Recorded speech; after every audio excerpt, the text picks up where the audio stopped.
Well, boys and girls, I'm munching on a zucchini again. Yeah, the mustache man's out in wilderness. We're in this valley here, got some friends with us. So we found this gem yesterday. And yeah, love it. Bam.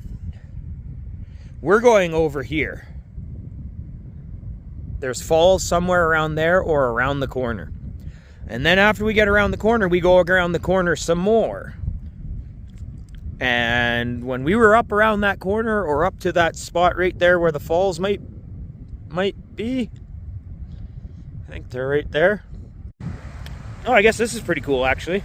We'll get back to filming here. That's awesome.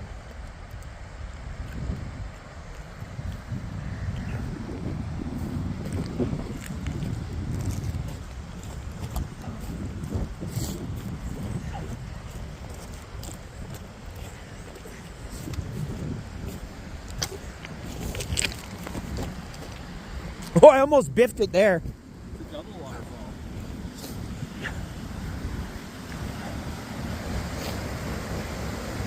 Cool.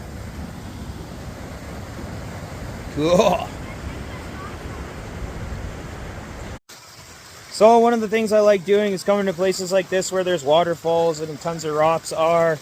I like making stone necklaces now. If you would like one, leave a comment and your email and we'll get in touch through the email and I'll make you a necklace like this. I'm going to start selling these things soon. We'll film that too, maybe. Who knows? Anyways, we're going to continue on. All you beautiful souls, stay blessed. Have a good day.